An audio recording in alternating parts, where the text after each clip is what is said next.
minute.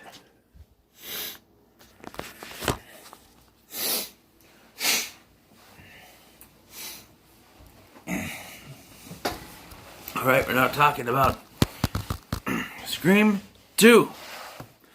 This came out a year later, 1996, I think. Takes place with the remaining characters from the first film. Sidney and Randy are now in college, and Gale and Dewey come along after a series of murders start to happen, and are connected to the Woodsboro murders from a year earlier.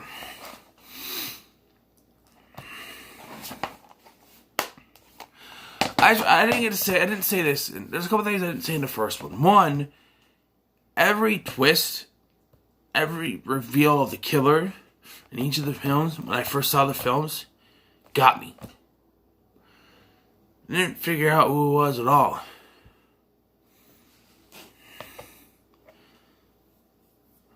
The first time I watched them, anyway. Well, when I watched the first Scream, I was like 10.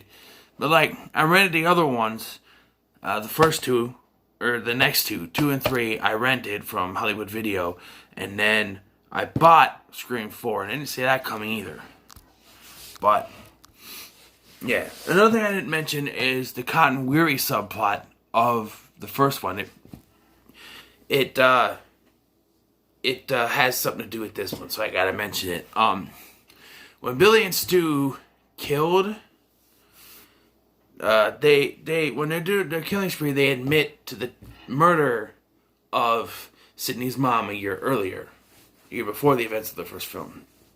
And Cotton Weary, who she was seeing on the side, who Sidney's mom was seeing on the side, was framed for the murders, and he was serving a sentence. And I think there was even a death penalty talk, I think. And Gale was a big, defender of him. But after the first film, he got released. My biggest gripe is how. The biggest problem with his release is they had no proof. Now, hear me out, alright? Yes, Billy and Stu admitted to it. To Sidney, with no video camera, no audio recorder present. Even if Sidney told the cops that Cotton didn't do it, that Billy and Stu admitted to it, she can't prove that they admitted to it. She can't prove that Cotton didn't do it. Even if Gale was there to help her, there would be no way to get any proof. Unless they somehow,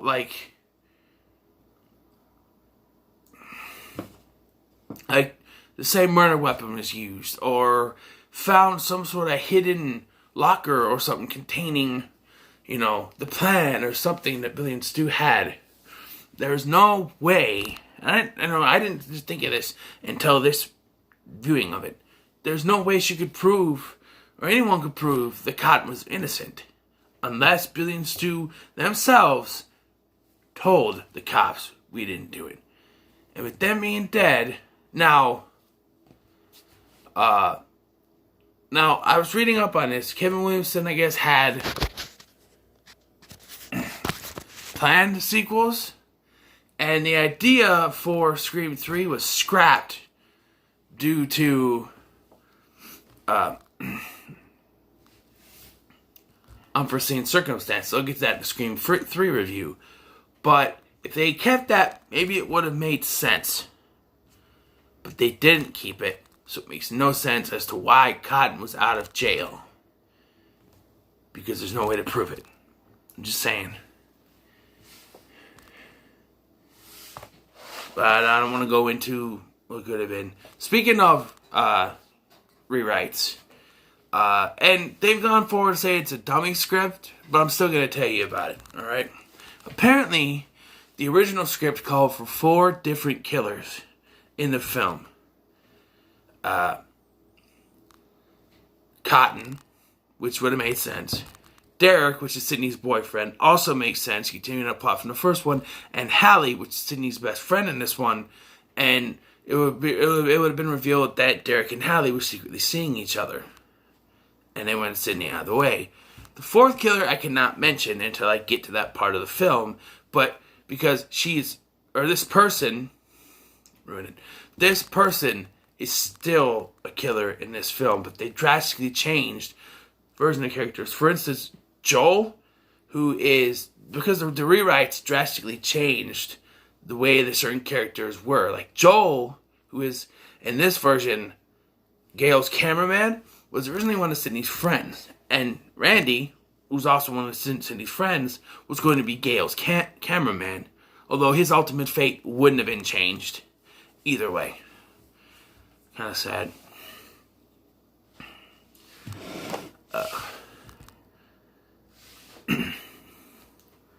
So like I said, the story is, it's just like, the first film, only it's at a college, and it's a mystery. Who's the killer? Are there two killers?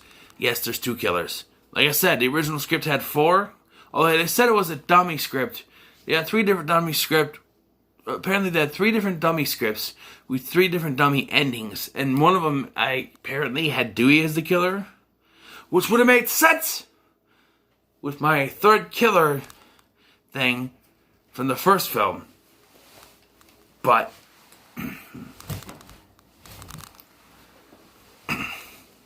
or look at this, that Mrs. Loomis admits she was involved in the killings in the first film. Who knows? But yeah. Once again, I gotta put a spotlight on the there's not much transitions as the first one, but like this one I gotta put a spotlight on the fourth wall breaking humor that they use and the tropes of a horror films. The first one was just horror films. This one, it's sequel horror films, and they even have a little thing where, like, in the first film they say, "Oh, if we were filmed, I'd be played by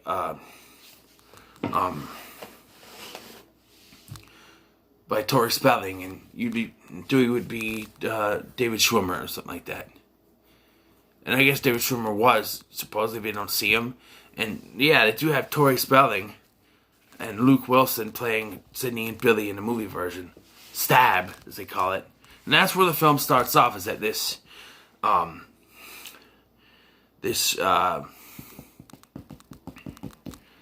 you know what? I've been trying to do a good section and a bad section in my reviews, and you may notice that I struggle sometimes to come up with things, for a good and a bad at the top of my head. And I gotta do it at the top of my head, or I can't think straight. So instead of doing a good section and a bad section, I'm just gonna go through, and if I get to a part I have a gripe with, I'll let you know. If I get to a part that I like something, I'll let you know that too. It's just easier for me, alright? We'll just do it that way. So, I'm saying that because there's another gripe with this first film I'm going to talk about. In each of the films, there is the obligatory before scene. A scene before the title comes on, except for in the first one, the title came on first.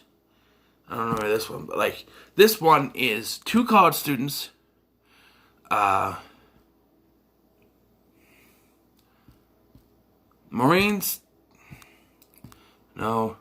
Stevens and Maureen Evans, by Jenna Pinkett Smith and Omar Epps, respectively.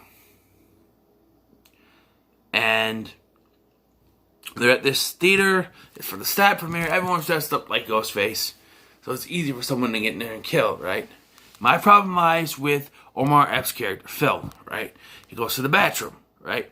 He gets in there, hears a noise from the stall next to him. He puts his ear, and next thing you know, knife comes through and stabs his ear. My problem is, how did Ghostface know where his ear was? Where his head was, right? Where anything was. Sure, you could look at the guy's feet, but you could also go like this. And the guy's feet could be here, but the head, go this way. But the head, his feet could be over here, but his head's over here. You know what I'm saying? You never know. It doesn't make any sense. But he kills him, and yes, they parodied it in Scary Movie, where you get the dick coming through and going through Shawn Wayne's head, and he's still somehow alive because he's one of the killers and stuff at the end of the film. And they parodied it with Jada Pinkett Smith's character as well, where in this one she's stabbed by Ghostface. I would think it's part of the the experience. She dies.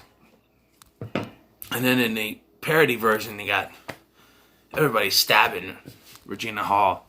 But yeah, it's a good opening, and then you transition to Sydney in college, which is where this takes place. And actually, I couldn't think of any other, appropriate setting. She was in high school in the first one. Obviously, she was a senior, right? So now she's in college, and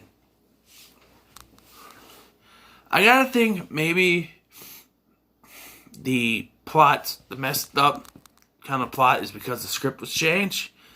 Because it starts off, this killer's trying to recreate the first film step by step. Like a sequel, try to recreate with killing Phil Stevens, Maureen Evans, and then C.C. Cooper. Phil Stevens, Stephen Orth. C.C. Cooper, her real name was Casey Cooper. So Casey and Steve. And Maureen Prescott. So there's that works. And after the Casey and Steve stuff in the first film, what happened? Sydney was attacked. After the murders, after everything gets swirled around campus, and Dewey shows up and Gale shows up, what happens? Ghostface attacks. Great.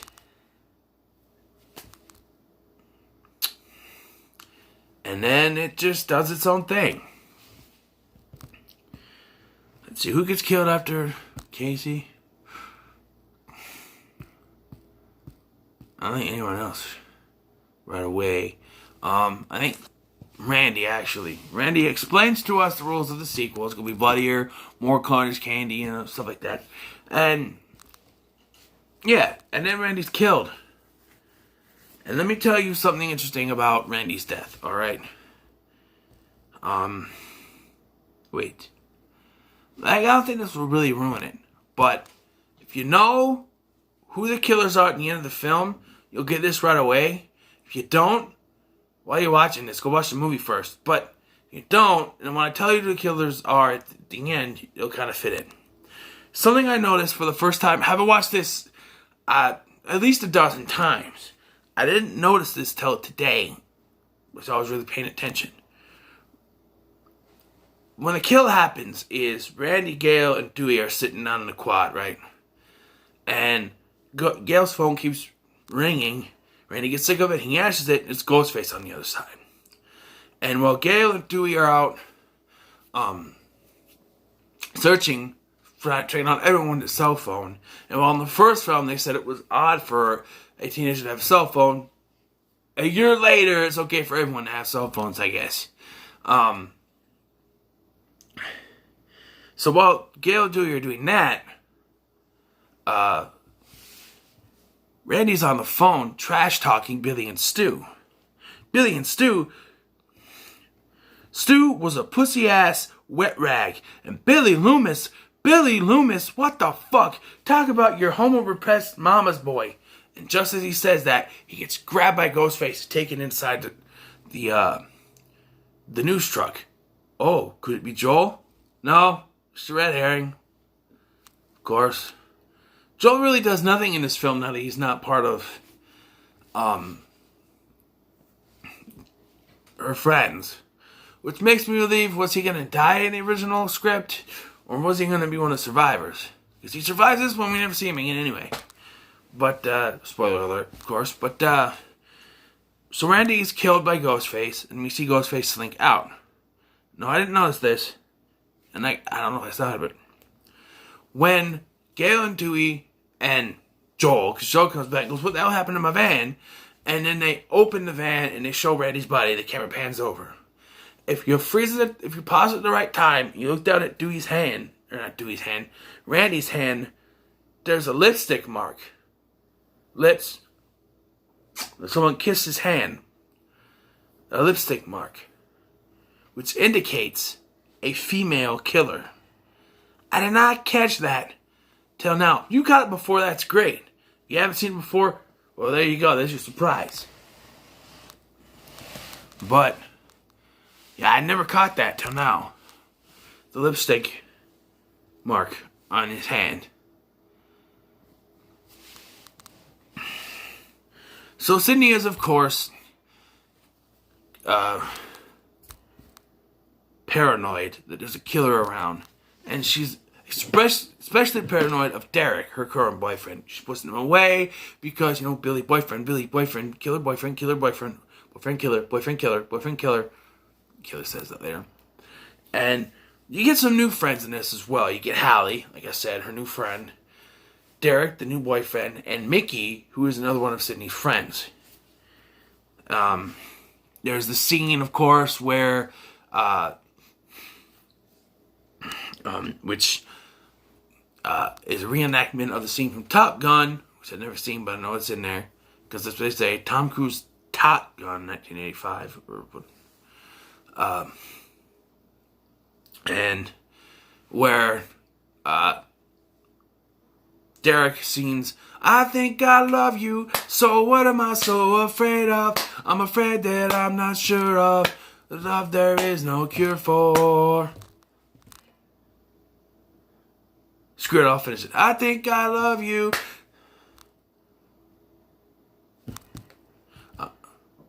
Don't worry, I only want to make you happy. And if you say, hey, go away, I will. But I think better still, I better stick around and love you to my face. And I think I do love you. I don't know, I don't remember the rest of it. But yeah, he sings that, and they get back together again, only for her to once again leave him when she and Hallie have to leave campus. And then, because he gives his Greek letters away, he gets taken and strung up, right? I think there's anyone after Randy that gets killed before climax. Oh yeah, Dewey and Gale decide to check the camera footage, and this is another reason why I think Joel should have been one of the killers, because it doesn't make sense once you find out who one of the killer is. And they are looking at the footage, and then they start to make out. And then they realized that someone was filming everything. And it, like, all the killings and everything. It makes sense for Joel, but it's not. I gotta tell you about Debbie Salt. She's this news reporter who's trying to do a story on the whole thing. And she's brought Cotton Weary in because he wants to capitalize on his fame from being declared innocent. But how? It's never explained how he was declared innocent. There's no proof. Just saying. And he wants to capitalize on that with the Diane Sawyer interview. And Sydney wasn't going to do with it. He even confronts her in the library, which is probably one of the scenes either that was filmed before the script change, or they kept that in as a red herring. 'Cause he's a bit of a red herring in this. Like, he shows up in front of Gale with a bloody hand saying, he found Dewey. So it's like, he's like, Cotton fucking Weary. Debbie Salt's like, Cotton Weary?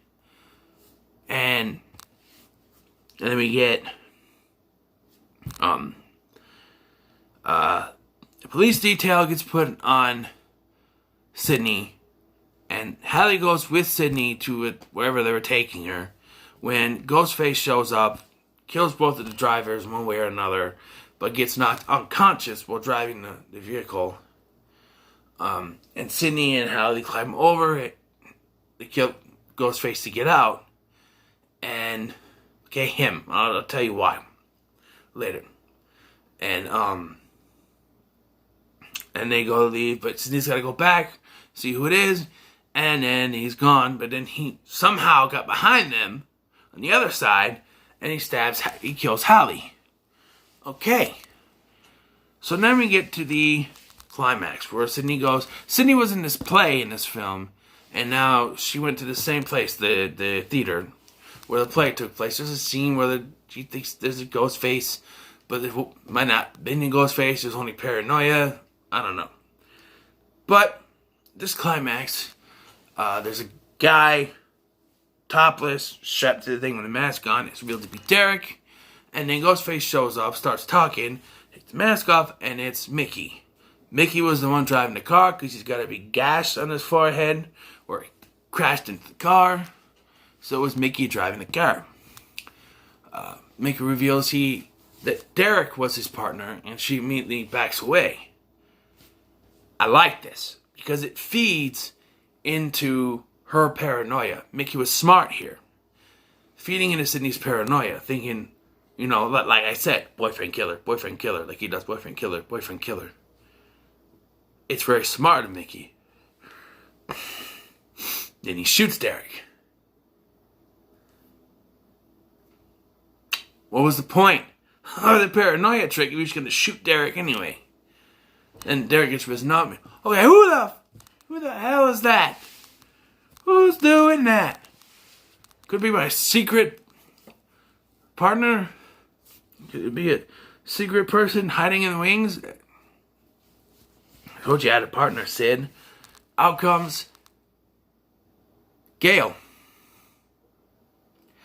Gail shakes her head no, and out comes Debbie Salt. And then Sydney looks at her and goes, Mrs. Loomis?